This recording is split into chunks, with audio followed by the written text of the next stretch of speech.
Hello and welcome to this ITSEC 2023 product update from Bohemia Interactive Simulations. My name is Oli Arup and I am the Chief Product Officer at Bohemia, and in this presentation I'm going to be taking you through the latest release of VBS 4, VBS Blue IG and associated products, as well as a look at our upcoming roadmap. So we're going to jump straight into talking about the 23.2 release, and we're going to start off with AI improvements. 23.2 represents a major improvement to how we handle AI. Control AI, which you may have heard of before, is our new AI system which completely replaces the existing legacy or game AI. As standard, these control AI behaviors will now become the default and support all ground forces, so that means vehicles and dismounts.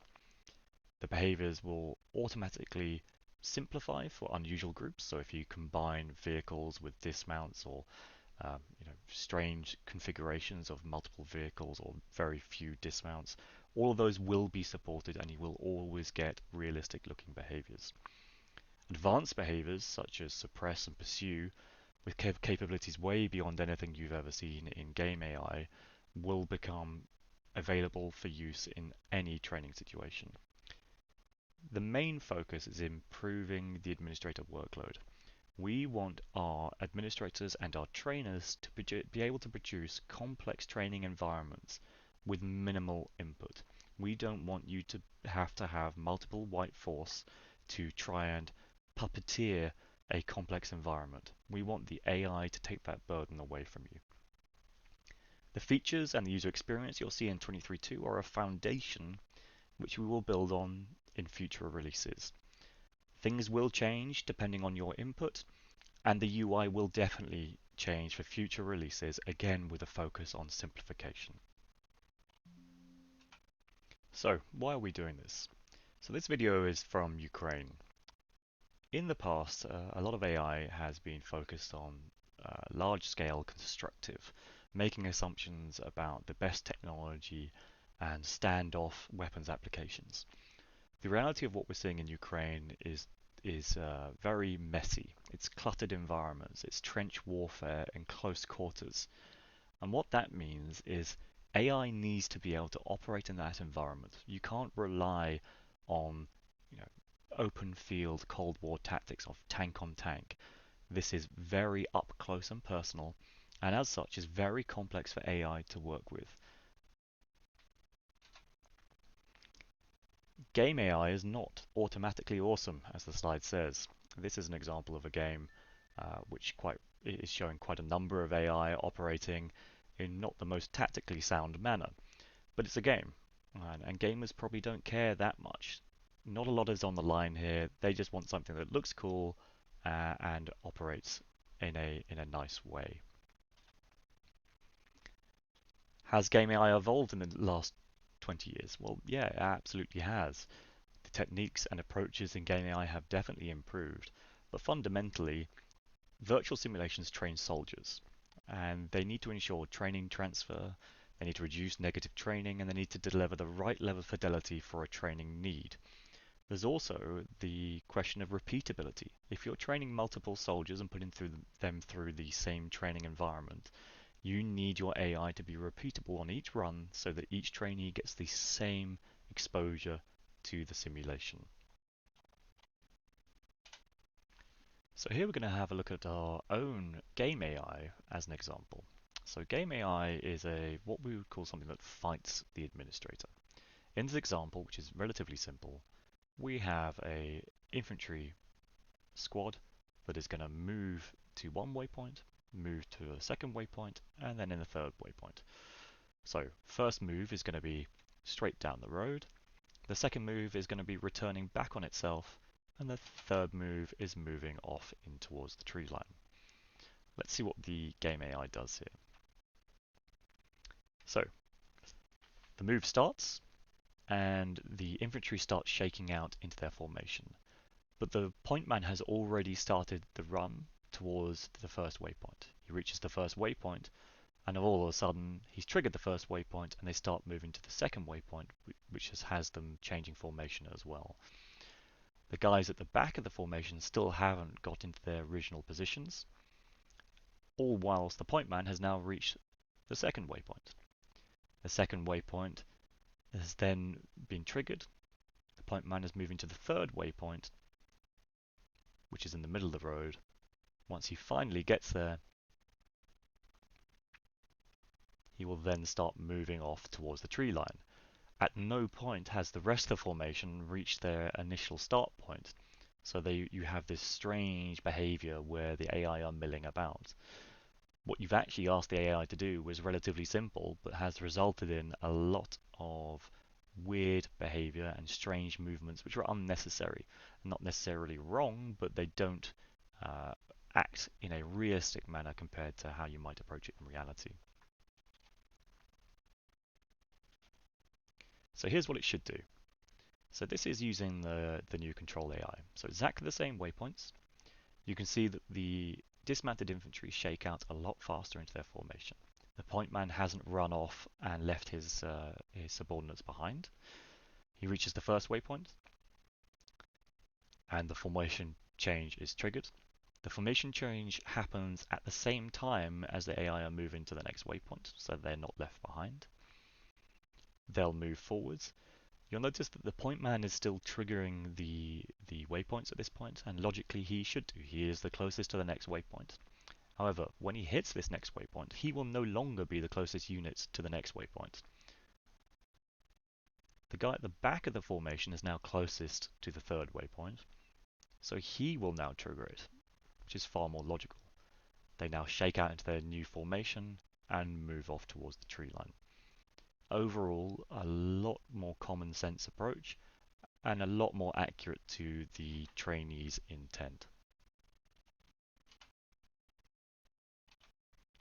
So now we're going to look at a more complete example. I'm not going to show all of this, but it will show off some of the more complex things you are able to achieve with the new AI system. So here we have a enemy compound set up. There's no behaviors given to these enemy yet, but we're going to place some very simple ones, in this case some defends. So place a defend down. You can orientate the defend so that you make sure that they are pointing in the right direction, and that's it. You don't have to add any additional information, but that AI will find a logical place to defend from, which means that they will try and find cover and also position themselves where they can deliver fire if they need to. So I'm going to skip forward a little bit in this video. So here we're setting up an advance. So this is the blue force advancing into the objective.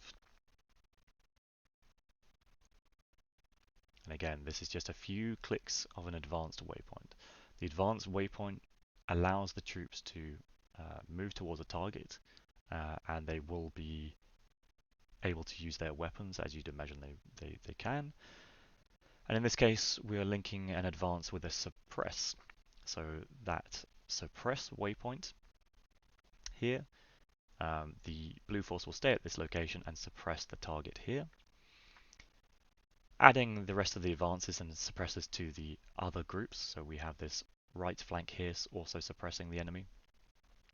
And we're going to add a very simple trigger that is going to be linked to the suppress, and this will allow the suppress to be shift as the blue force move into the target, so to avoid blue on blue.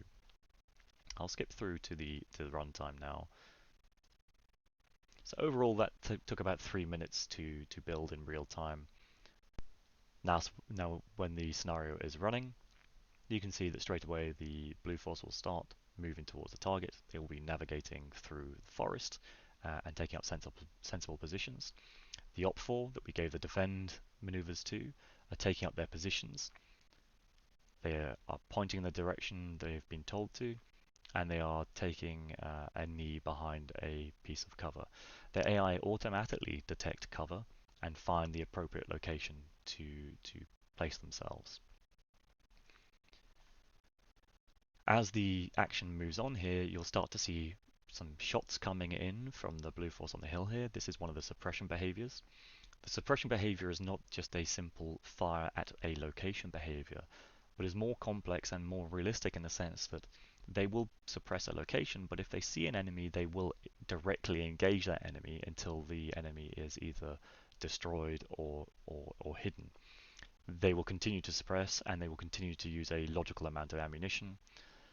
As this is playing out, the Op4, who are in their defense, will also fire back when they have the opportunity and will try and take cover when they can.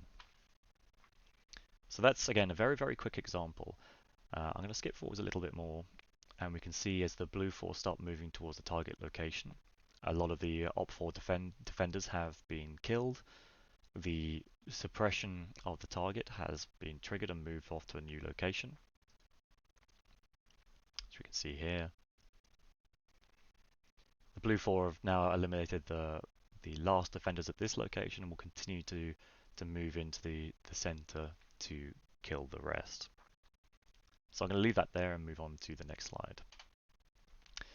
So in this example, it's just another example of a new behavior. In this case, it's the pursue behavior. Very simply, the Op4 dismounts have been given one waypoint which just says pursue the blue force units. In reality, the blue force might be being played by a player, so you have no control over which route they might take, but as an administrator, you might want to engage them. Here you can see that even though the pursue was given at the start position, the Op4 are already finding a new intercept location to make sure they have a firing solution on the blue force as they move through this built-up suburban area. There is also pattern of life running in the background, so we have civilians walking around. You can see here, as the camera moves around, the Op4 are trying to intercept. The vehicles have been delayed slightly by pattern of life as they were crossing the road. These Op4 are moving to the right location. They see an opportunity. They move through a gap in the buildings. They select the correct weapon type, in this case an RPG, and get off a shot. A very quick example of the sort of behavior you can get from a single waypoint. So this is another new behavior available in 23.2, and this is a riot behavior. Again, a very simplistic behavior, single waypoint, that allows you to select a number of civilians, or any units for that matter. In this case, it's combined with a general pattern of life in the area, so you have a mix of normal civilians milling around, adding pattern of life, and then you have this riot behavior. This is a very specific behavior which allows units to move in a non-traditional formation, so it's just a crowd, and they are actually acting angrily. They're waving their arms around and creating a serious kind of boundary for your trainees. Very simple to do, almost impossible to do with the traditional game AI. In fact, everything I've shown you so far would have been very difficult, if not impossible, with game AI. With that, I'm going to move on to new features, general features in 23.2. As I said of the AI, it is one of the main features of this release, and we'd love to get your feedback. So if you do have any feedback, please don't be afraid to get back to us and let us know. Your input really does help us steer in the right direction. Another key new feature for 23.2 is Volumetric Snow. So this is a new snow layer depth control which has been added to the weather panel. It allows you to set the depth of snow as well as its compactness. The compactness has a real impact on the simulation. So not only does it define how much a vehicle sinks, but as that vehicle sinks, that also impacts the physics.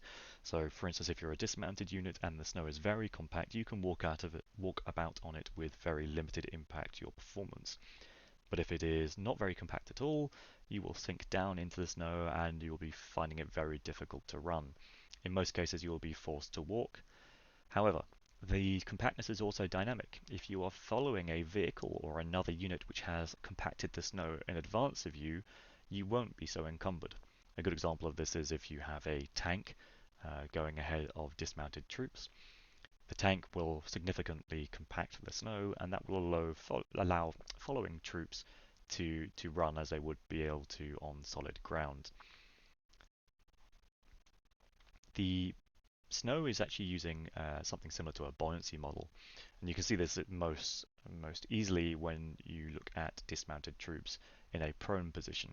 Just like real life, if you're in a prone position, your pressure is spread out over a wider area, and you're less likely to sink down, or you'll sink down less, and that is also simulated. In this video, you can see a dismounted troop crawling whilst in a prone position, making an impact on the snow. All of these snow trails are persistent in your scenario. So if you view these trails from anywhere in the simulation, they will be persistent. In this case, you can see that a very compact snow is not making much dent at all, and then the compactness is massively reduced, and the individual sinks down into the snow.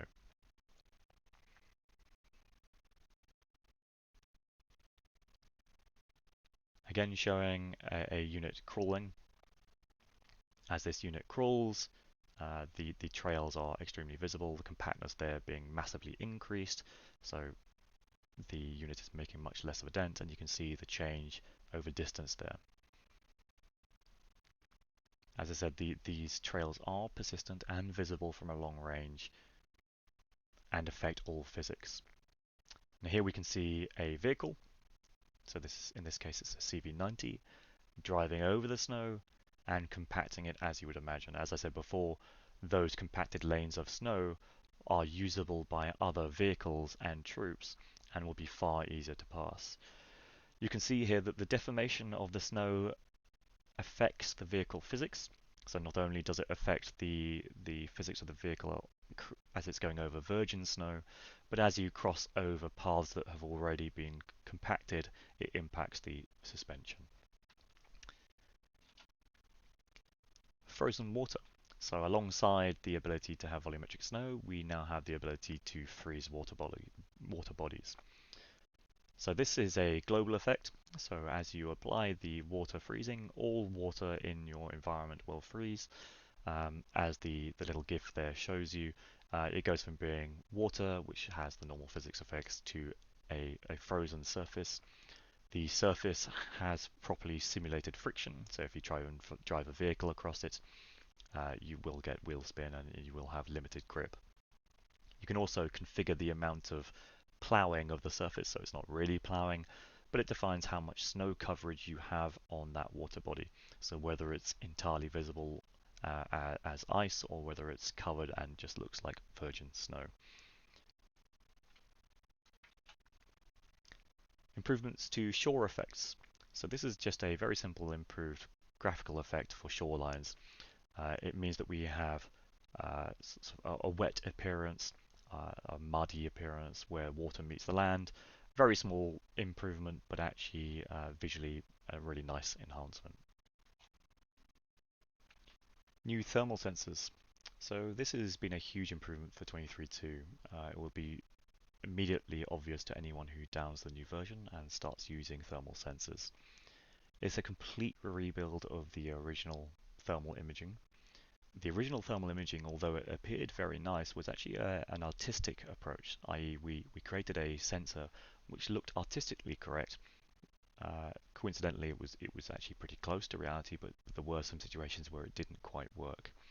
The new system is completely physically based, and that means that it is using real-world physical parameters to define how the sensor works. So the reflectance of the material, the signature response is all stuff that's based in reality. And that means we can tweak it. We can change the current representation. A lot of what you will see in VBS4 by default in 23.2 will be a generic representation of a thermal sensor. However, because it is now physically based and is based off real parameters, we can change those parameters to match a real-world sensor. And more importantly, if you're one of our SDK users, you could use the SDK to input those parameters yourself. You can also, importantly, now control the atmosphere ambient temperature and water ambient temperature. So this means you can simulate those tricky thermal crossover situations where the ambient temperature in the atmosphere and the temperature of your target are very close to each other, making the observation of a target much more difficult. So in this video you can see a vehicle, I think in this case it's a warrior, driving around in the environment. When you compare this to what was originally available, there is a marked difference. And again, the setup of the sensors in VBS at the moment are very generic. And in this case, I think we had pretty ideal ambient temperatures to give the best contrast. The result, though, is extremely realistic and much more flexible. As with everything I'm showing you here, if you have feedback or you'd like to adjust it or change it, please get in contact with us and we can advise you on what we can do in the future. First of our VBS Geo improvements for this release is roads. So this is a completely new road system. If you used Geo before, you would know that we have the ability to place roads, but we had a fairly limited palette of road types.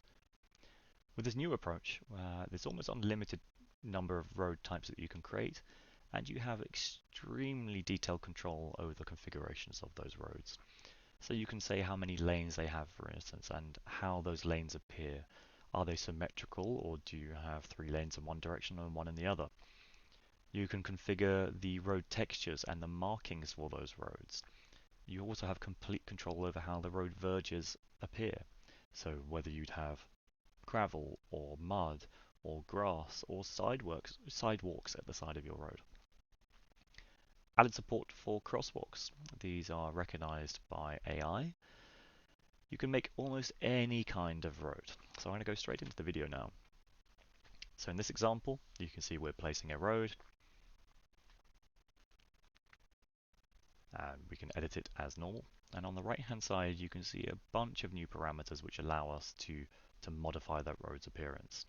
In this case, it's appearing very basic, but we can change its texture. And then we can change the markings. So we can place a center line. We can set a double solid. And then we've changed the dividers to single broken and the edges to solid. We can then start changing the more fundamentals, so like the colors of those lines. All of the changes that you apply are dynamically applied as well, so you can very quickly see if it's what you want. You start modifying the shoulders.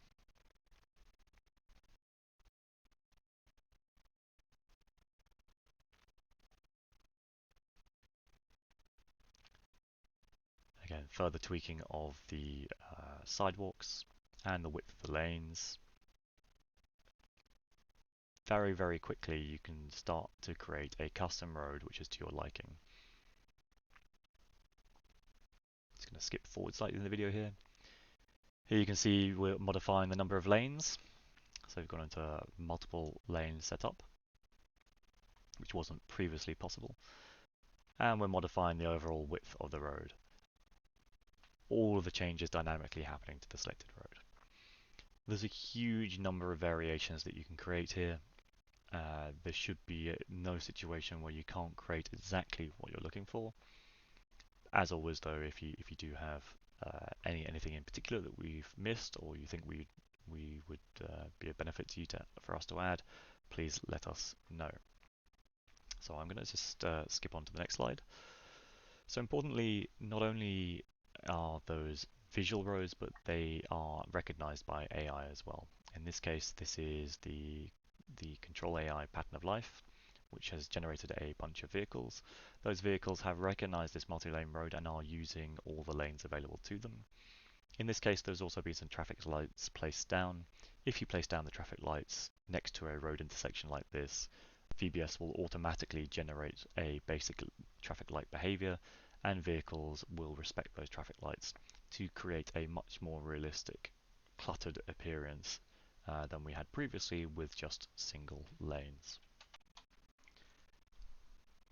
Next up for VBS Geo is Powerlines. So this is a new line placement configuration designed specifically for power lines.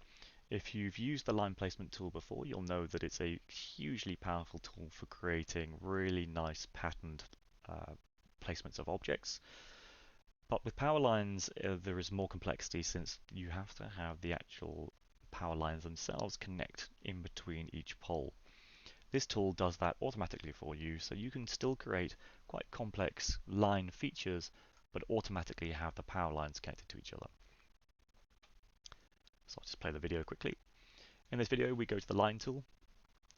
You select one of our power line models. As you would with any other line feature, you draw your line vector and you place it down. The spacing of the power lines is automatically configured, and the power lines connect in the middle as you'd expect. Each one of these pylons is a physical object and have collisions as you'd expect, and you can really rapidly create something that is representative of what you're trying to get to. New action menu. So if you've used VBS 2 or VBS 3 or even VBS 4 for that matter, you will be familiar with our action menu system. That's the system where you approach a interactable object or anything in the environment, and you'd see a list of actions which you could undertake down on the bottom right hand side of the screen. That's now been completely replaced by a brand new 3D interaction system which identifies the interactable objects in the environment in a nice visual manner and allows you to see exactly what you're interacting with. All other general actions have been moved into the quick action menu. So these are things that might be like hand signals or communications or things to do with your weapon, controlling a UAV for instance. They are now all available in the quick action menu. And this quick action menu is also where you'll find any custom actions that you've added via the add action script command. So it has full backwards compatibility with all existing scripts and is a much nicer interface. In the video here, you'll see the 3D notifications, so guiding you on to the action. As the actions are outside of field of view, you'll also get a notification directing you towards it. You can see down there in the bottom. Also, the primary action as you approach a vehicle or a body will be the quickest one. So for instance, for a vehicle, as you approach it, the top action is always enter. If there are multiple actions, you can scroll through those actions using the mouse wheel as you could with the old action menu, and then you simply press your main interaction button, whatever that might be or what you have mapped it to. A much nicer system, reducing a lot of the clutter you had with the previous system, which had lines all across the screen, and give you a much more detailed view of your environment. External map. So this is a huge new feature for VBS 4, available in 23.2. So this was a feature that was originally available in VBS 3, but has been massively overhauled and improved architecturally for VBS 4. There is no runtime client application.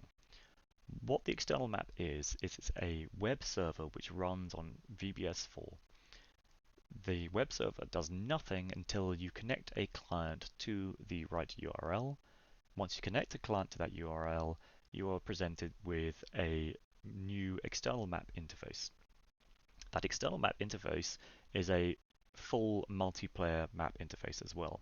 So as an administrator, you can control multiple map clients. So if you have a classroom of 20 students or 30 students, you can configure their maps as you wish them to be seen. So you can mimic common C2 capabilities. So you can limit the update rate, for example, or you can change what entities that map is presenting, whether it is showing just the ownership or whether it's showing your group or your entire Blue Force Orbat. There is a huge amount of configuration in there, as well as the ability to even do things like lock the map panning, so have the map pan locked to the entity's position, to change the map orientation, to change the map layers, to modify almost every aspect of the size of the map, to even import a custom overlay. So you can make the web of the map interface look like a real piece of hardware. There's also a new turret indicator feature that's been added. So if you turn that on in the external map, then your external map will have a turret direction indicator, which is commonly seen in some C2 systems. In the video here, we're going to start in the VBS editor. So this is the normal editor map view. As we shrink that down, it's replaced by the VBS map administrator view.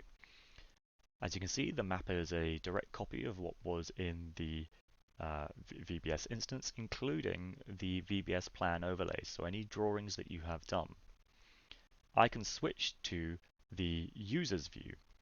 The user's view shows what that user client is looking at. So in this case, it's a tablet. As I zoom in on the tablet, you can see exactly the same features that I could see on the administrator view. In the administrator, I can change which entities that the client can see. As I apply those settings, you can see it update. It's a hugely powerful system and it makes it very easy for you to have just mapping views without having an additional VBS license. So if you want to have a commander's view or if you want to have a C2 system, you can do that now using the external map without the requirement to have an additional VBS4 to be just used as a map. As with the internal map, you have control over layers, so you can modify which layers are shown on the map, and those layers extend to internet available layers like Google Maps and Microsoft Bing. Hugely powerful feature. It is something that we will be building on in the future, and we would love to get your feedback. Road signs have made a return. So these are configurable road signs that you can place in VBS. This was a feature of VBS 3, but it's now come back into VBS 4 and is fully operable. If you don't know what the feature is, it allows you to place down custom road signs, which you can design in the editor and place them anywhere in the terrain for your trainees to see. Really cool piece of functionality and available now in 23.2. Gateway improvements. So there's been a huge amount of improvements done to the under the hood functionality of VBS Gateway, things like stability and how we handle large amounts of entities. But there's also quite a few sort of front-end changes and user experience changes which would be very useful for anyone who uses the Gateway product. First of which is the geographic filtering. So this is a geographic filtering editor object. Previously, there was the ability to place down some geographic filtering via a text entry approach in the menu for Gateway, but this is a much more user-friendly approach which allows you to place an editor object and define what objects would be filtered or allowed through or blocked in the environment from an external simulation. There's been some big improvements to fuzzy mapping. So if you're not sure what fuzzy mapping is, it's how the system makes generalizations about what entities to place on the terrain if it gets a incomplete disenumeration, which allows you to configure an approach which means you always get an entity which is what you're expecting rather than not getting anything at all, which can cause problems in larger training events. There's also the ability to block and allow specific application IDs. So if you are part of a large trial and you have a lot of entities coming from a simulation which you're not wanting to represent in VBS, you can now entirely block them. And likewise, you can allow through specific application IDs and block everything else. Also, big improvements to the way that munitions are logged in Gateway. Previously, it was quite difficult to map a munition if it was only fired once. You might only just see it appear in the Gateway interface if you were lucky. Now there is a much more sensible approach that the munition is visible for a much longer time, and it gives you the ability to map any sort of munition as it appears in the Gateway. Here's a quick video showing the geographical filtering editor object. So in this case, we have placed the editor object, and we're going to say we're going to accept all ground life forms. They pop in as the external simulation sends out the interoperability messages. And now we're just going to allow all ground vehicles. You can see it updates dynamically again as the messages come through. Now we're going to limit the radius at which we're going to accept those ground vehicles.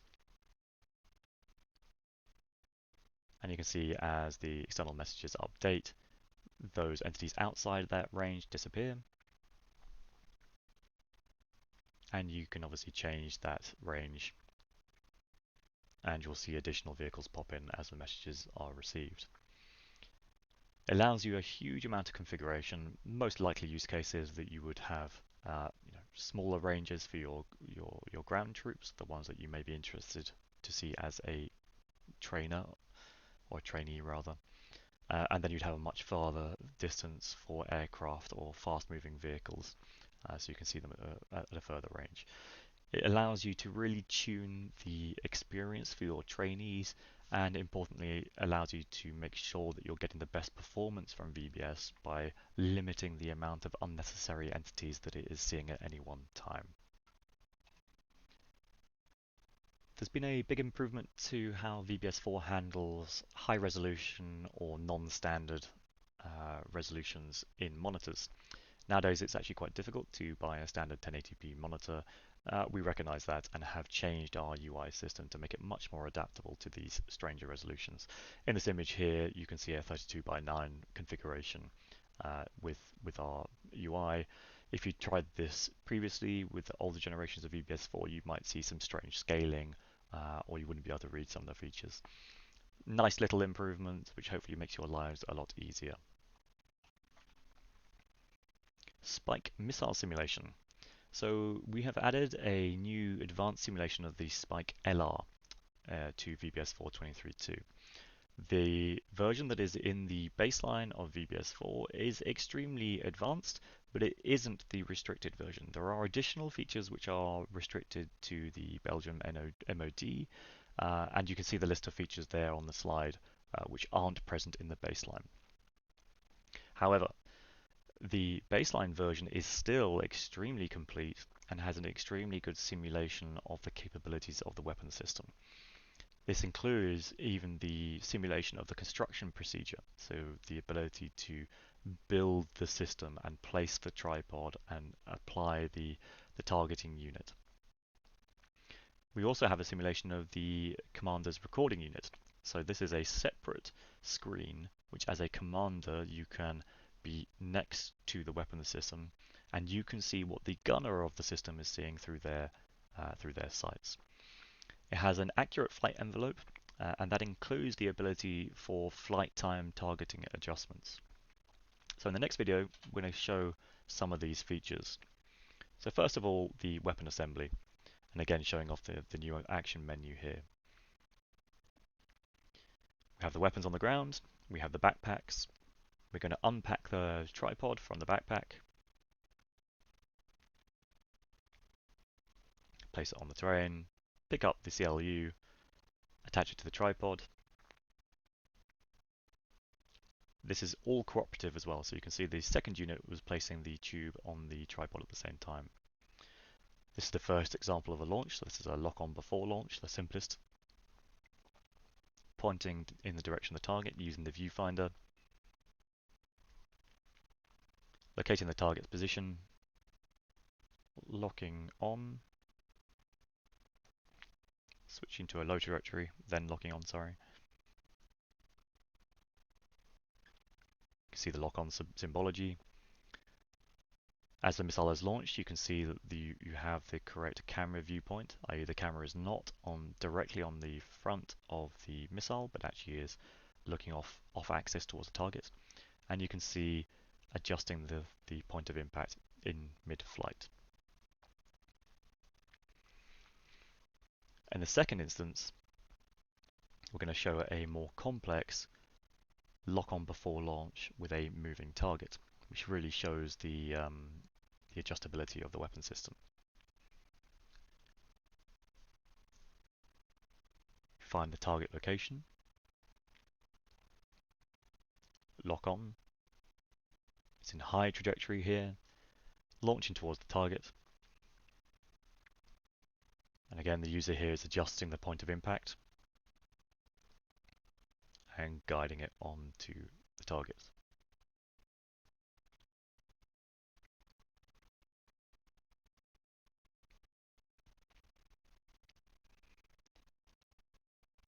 This next engagement is going to be using a lock-on before launch and then switching a target in mid-flight. This is one of the major features of this weapon system.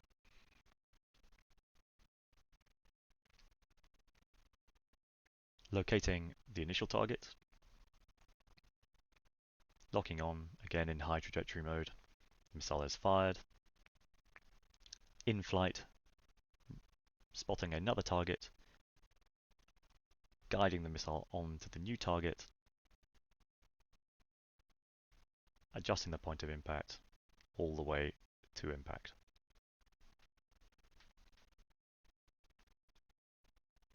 So a hugely important piece of equipment. Really nice simulation of it. We'd love to get your feedback again if you'd like to see any improvements. Content improvements. So even since 23.1, we have added in total 208 new models. All of these models are extremely high quality. You can see some of the images here. I won't go through all of them, but you can see the breakdown here of the various types of models. As always, this won't be the last of it. We will probably be adding exactly the same amount, if not more, in the next release and the release after that. We are constantly trying to improve our content database, and over time we will gradually be improving existing models for older things in our database.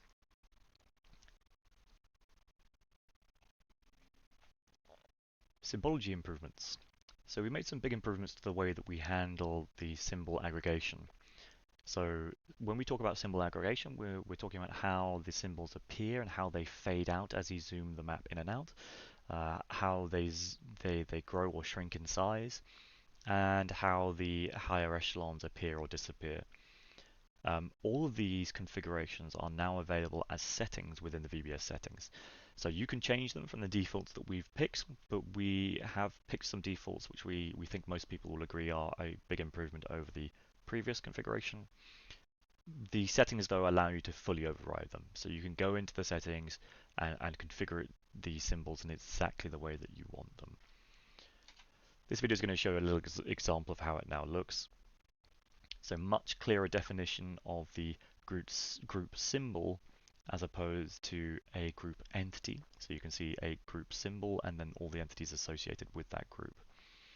And then also you can see individual units that don't really make sense to show as a full group symbol, but are better off shown as an individual entity. Here you can see the change in the zoom so that the individual units are much less emphasized when they are part of a group, as opposed to when they are individually separated from larger group. As I said before, the settings here are available, so you can tweak them. If you have specific feedback or you have a preferred configuration, please let us know, because we can always adjust the default if we get enough people that they have say that they have a preferred approach. This release also includes a brand new Orbat Editor. So the Orbat Editor, or Task.org Editor, is a new menu that's available within VBS. You can access it from the editor or from VBS Plan, and you can use the groups in either in the editor or in Plan. It allows you to construct an Orbat from the ground up, and when I say from the ground up, you can select individual vehicles, individual entities. You can even have individual loadouts of those entities and build a really complex Orbat. So you can define a fire team, and from that fire team you can save that fire team as an individual Orbat. You can then use that fire team in a higher echelon. So you can say, I would like a squad, and you can then link that squad to the previously defined fire teams. That means at any point, if you want to edit the fire teams, you can edit the fire teams without having to edit your squad. All of the fire teams configuration will be inherited by that squad. Equally, you can save all of your Orbats and load them up at any point and modify them. You have complete control over the symbology, so you can manually change the SIDC if you know it, or you can change it and use our UI to select a symbol that is correct for the Orbat that you're trying to create. So here I'm going to open up the Orbat Editor, and in this case I'm going to load an Orbat. I'm going to select a fire team, and there you can see my fire team appearing there. But I can start from scratch and create a brand new Orbat. In this case, I'm going to create a SF Orbat of some sort. And again, this is not going to be accurate, but just gives you an example of the sort of thing that you can do. So I can create my custom designation and my custom symbol. I can then add a group, and then I can add units to that group. And in this case, I'm just going to find some SAS units and add them. I can then duplicate elements within that list. So I can duplicate the entities themselves, or I can duplicate the entire group. And then I can then save it. I can give it a brand new name.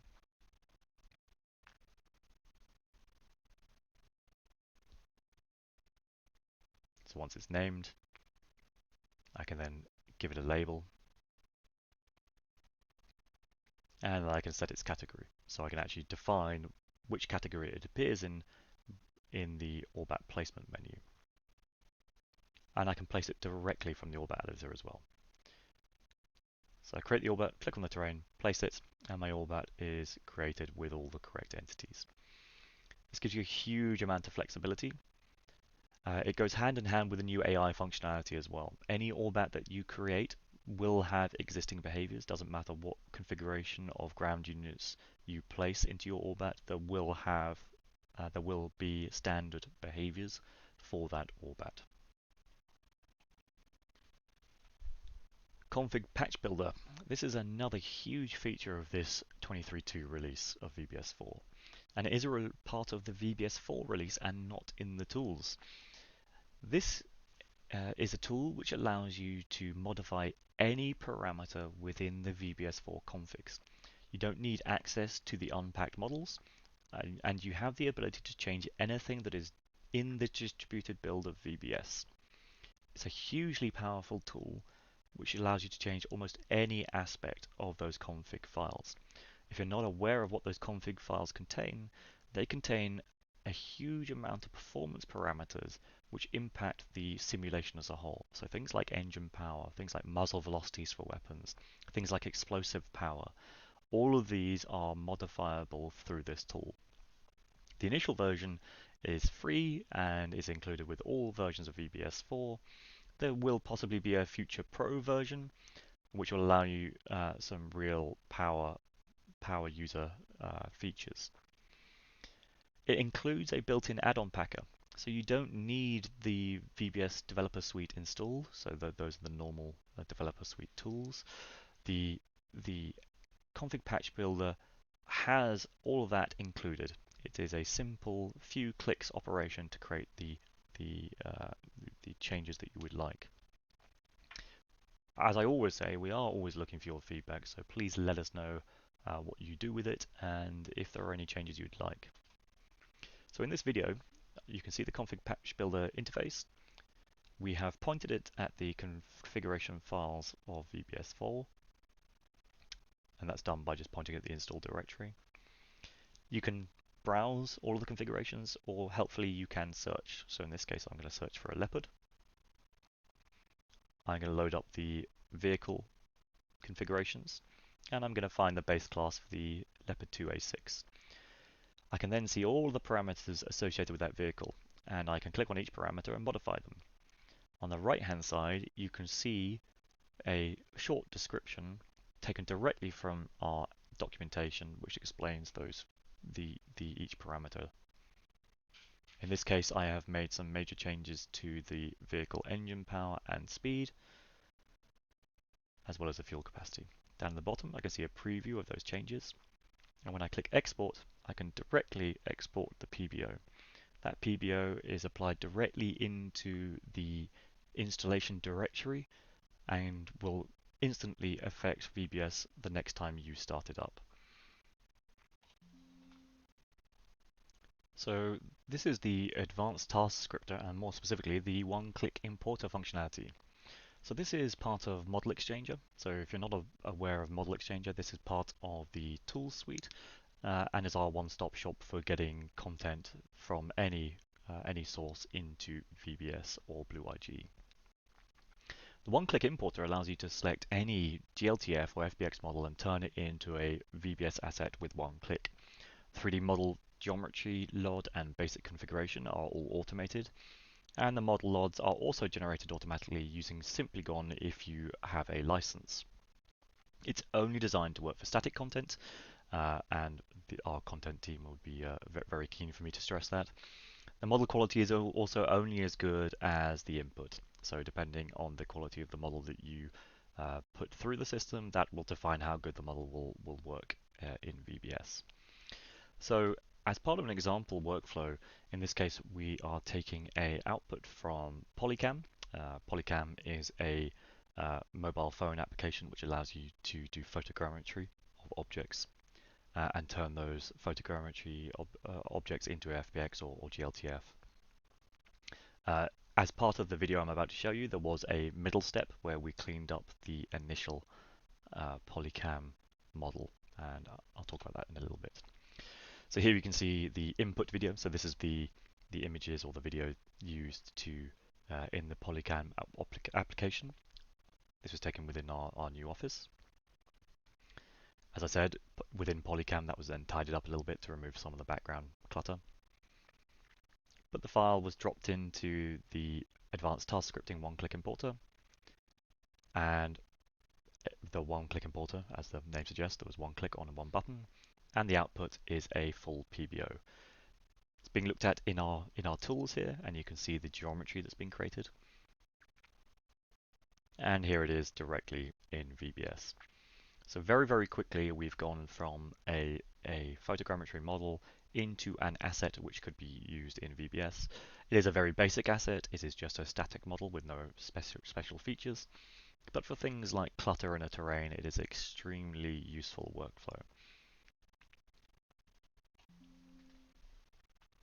SAR, or Synthetic Aperture Radar. So this is a new technology which has been added to the Blue engine. It's not directly accessible in VBS4 via the editor, but if you are using the SDK, you can access this within VBS4. It is, however, available as a new sensor type directly in VBS Blue IG. It attempts to mirror the overall SAR approach where multiple radar passes contribute to create a superior image. It uses a 3-pass shader technique to generate the final image. And a lot of what you can see in the bottom right picture there really replicates the real life systems. If you've had any experience of real life SAR systems, and I haven't, but I have shown this to a few people that have, generally speaking, the feedback has been very good. As with our approach to thermal sensors, this is a configuration which can be modified. So you can change a lot of the parameters to be more representative of a specific sensor type. It currently supports two sensor modes. So that's spot. So that is a radar beam which is steered continually as the aircraft moves and points at a single location. So as that single location is continually exposed, the image is refined. And then a strip approach where the antenna stays in a fixed position and it may be orthogonal to the flight or squinted slightly forward or backward. And that effectively gives you a strip of ground that the sensor is looking over. Here's a quick representation of what SAR looks like. So you can see here the SAR image as it moves across the screen. As I said, I've never used SAR in person myself, but I have seen videos and it's looking pretty accurate to me. If you have any feedback or you have any specific settings for SAR that you would like to change, if you're an IG user, you can automatically access this straight away and you can start trying it out. If you're an SDK user, you can also use the sensor. Lighting improvements. So we've dramatically improved the lighting in nighttime scenes. Previously, the moonlight didn't cast a realistic amount of light into the scene, and now light correctly propagates and lights up the terrain as you'd expect in a fully moonlit environment. This may seem like a minor change, but actually makes quite a big impact to the realism in your nighttime training environments. Parallax Shadows. So this is a small rendering improvement. I say small rendering improvement, but actually it actually has a large impact in the visualization of the terrain. What this does is it allows the engine to represent shadows cast by 3D geometry without actually representing the geometry itself. So you can see here that you have shadows being cast by the tall grass, for instance, at the edge of the road. So the north side of the road there, you can see the drop shadows. Where the engine would normally, if you were much closer to the terrain, be rendering the grass. In this case, it doesn't need to render the grass, but you're still getting the perception that there is something with some depth there by this new parallax shadow technique. Some VBS Blue IG updates, also in the 23.2 release. So support for all new rendering features that you find in VBS 4. So every new feature that I've just mentioned is already available in the 23.2 version of VBS Blue IG. So that includes things like the new thermal system, volumetric snow, and the SAR sensor, which I've just mentioned. New record and playback features for incoming network traffic, which could be very, very helpful for debugging more complex IGE configurations. Support for color correction and film grain sensor parameters, and support for the latest versions of scalable and dome projection warp and blend tools, and overall improved network reliability and performance. So a selection of small improvements on top of adding all of the rendering improvements that I've mentioned previously that are available in VBS 4. New procedural global buildings for 23.2 as well. So as you're aware, when you download VBS 4, you have the ability to download all the world's buildings and roads as they are represented in OpenStreetMap. In 23.2, that source data has been updated, so we have the additional data coverage that is available in OpenStreetMap, but we've also improved the way that procedural buildings are created. So it now supports multi-part building shapefiles. So these are buildings which, rather than just being a single shapefile which defines the outside of the building, they can actually have multiple shapefiles which define individual areas within the same building, which allows for a much more complex appearance of buildings. And again, it really does depend on how good the OpenStreetMap data is. There is also some limited roof clutter as well. At the moment, you'll see a few TV antennas on the top of buildings. In the future, you will see that library grow and see more and more features like air conditioners and solar panels. Blackshark.ai terrain. So this is support for the newly announced Blackshark.ai terrain partnership, which allows us to sell you, the customer, Blackshark.ai terrain data for anywhere in the world. It contains exactly the same data that you might be familiar with from Microsoft Flight Sim. It includes very high detail satellite imagery and some geotypical buildings with some pretty high detail. We can deliver Blackshark plus whatever other data you like as a single inset. So if Blackshark have a really good coverage of a certain area, but you'd like some specific data conflated with that, we as Bohemia can do that and deliver it to you as a single point of contact. VBS World Server Improvements, or VWS Improvements. So there are a number of usability UX features here that have been added in 23.2. Things like new map overlays for political boundaries, the clear cache button directly built into the server dashboard. There is a bunch of things like resync insets button on the terrain inset panel, filter map extents option on the data management page, support for French language, VBS 4 version displayed directly on the management page for better support and troubleshooting. I won't go through all of them in detail. If you open up the VWS management page at any point, you will see a marked improvement in the presentation of data. So now we're going to talk a little bit about the future. So this is everything from 24.1, so that's the first release of 2024, and some things that will be coming a little bit later on down the line. First off, as I mentioned before on the AI slides, what we have now in 23.2 is just the start. We will continue to work on the usability of the AI, so making them simpler to use and for you to get more complex and realistic results. And we'll be working on new behaviors. So we want to add new behaviors, so those are new doctrinal behaviors or small micro behaviors, so that the AI perform in a way that you would find more realistic in a military environment. That includes expanding behaviors for things like small UAVs. So allowing small UAVs to transfer knowledge of their environment to the unit that is operating them, which would give the AI the same benefits that a real user of a micro UAV might get in a battlefield. There's also going to be a focus on the mid CGF space, that's that computer generated forces space. So we're looking at more constructive and real-time strategy like simulation. This is for commander on commander, AI-driven training, and really an expansion in the scale of how we operate AI within VBS. Here's a little sneak peek of some of the work that the AI team are doing at the moment.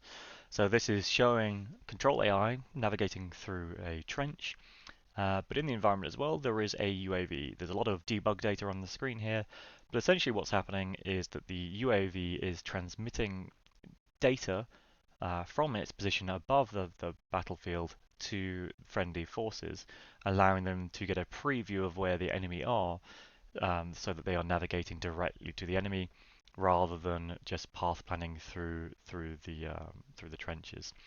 This is just the start of this work, but this is the sort of thing we're looking at and how we're expanding the AI to make use of modern warfare tactics. There's a load of new content on the way as well. So this is primarily engineering content, but there's a lot of vehicles here.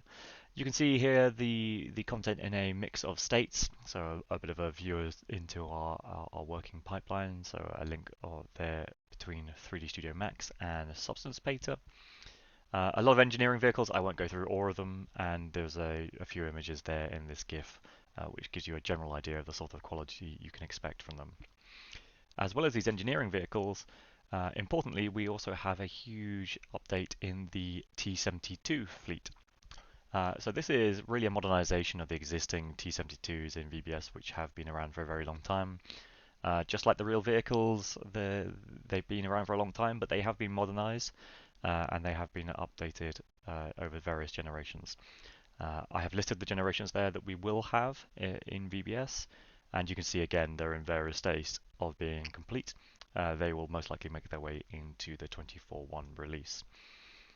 Importantly as well, we have created a customized damage state specifically for the T-72 series, so you can more conveniently tell that this is a catastrophic kill indicated by the fact it no longer has a turret. Entity Component System, or ECS.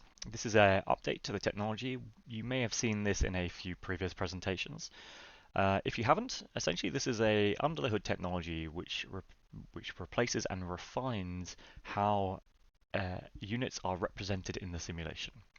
So we had a previous technology called Interop, which effectively represents units in a far more complex manner and in an overly complex manner, which limited our ability to show huge amounts of entities.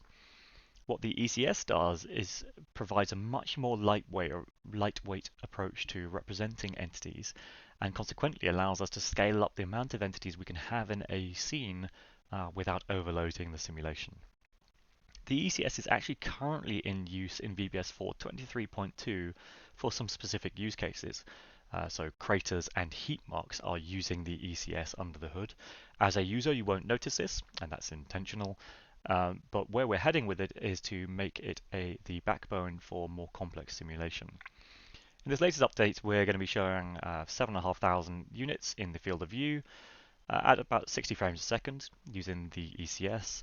If you were using the traditional VBS interop methodology, you would struggle to make it into double digits in frames per second.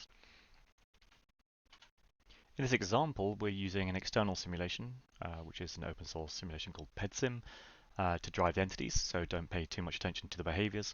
What's important here is just the scale of entities. So this is the amount of entities in the field of view moving around this urban environment. As you can see up in the top left there, we are getting fairly stable, extremely high frame rates with a huge amount of entities directly in the field of view. This is still in relatively early stages, but hopefully you've seen some progress over the years, and this will become the backbone of a much more scalable future for our technology.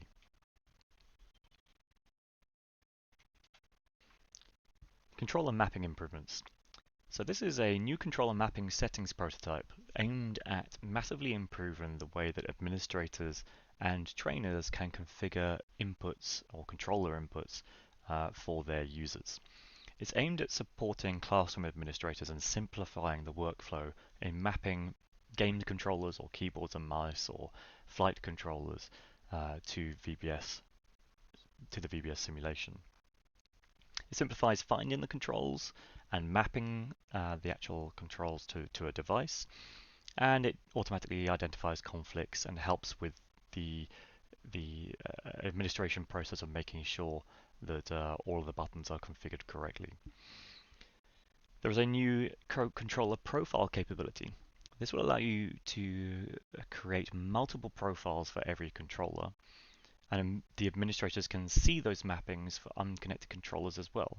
So if you're an administrator and you're trying to map up a classroom which has a mixed fleet of game controllers or flight controllers, you as the administrator can see all of those controller configurations in your profile without actually having to have the device plugged in. On export of the profile, the administrator can choose which profiles to export, and importantly, those profiles can then be imported on client devices. So here's a video of a very early prototype of this setup. So as a prototype, it's very likely to change in the final release, and it definitely will change in fact. But here you can see some of the basic principles. So the ability to click on a primary button and set it to a new mapping, very quickly see that it is already bound to something else, and when you click on the conflict, it will take you directly to the conflict so you can modify it. You can see a prototype of how the profiles might look, and you can see the ability to export and modify and duplicate those profiles. Up the top you can see the ribbon of the various controller inputs, so the keyboard and mouse and gamepad, and when you see the export you can select each individual device and which profile for which device you want to export. It allows you a huge amount of control. As I said, this is still very much a prototype and is likely to be very different in the final version. Most of the principles you've seen there, though, will carry through. Extruded Building Editor. So this is a new technology which allows the creation of arbitrary procedural buildings from a simple footprint. So as you may know, our procedural buildings are derived from vectors from OpenStreetMap or any other data source. What this gives you the ability to do is to manually define a footprint and modify the resulting procedural building.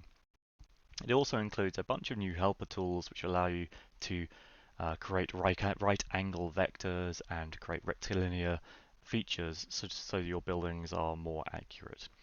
I'm going to show you a quick video here. This is using a prototype development interface, so don't pay too much attention to that. But you can see here very quickly drawing an outline and having a procedural building be generated straight away. You can see selecting a previously created procedural building and being able to modify the outline that that building was generated from. So very quickly you can change the outline of the building. You can alter parameters such as the procedural textures, the height of the building. So I'm just going to skip forward a little bit here. So you can make the buildings almost any shape you can think of. You can then change the number of floors. So you can make very large buildings very, very quickly. And you can change the overall texture presets from a selection of procedural textures. And again, still very, very prototype at this stage. In this setup, we're going to show some of the helper tools. So in this case, the ability to make rectangles, a perfect rectangle without having to manually draw it.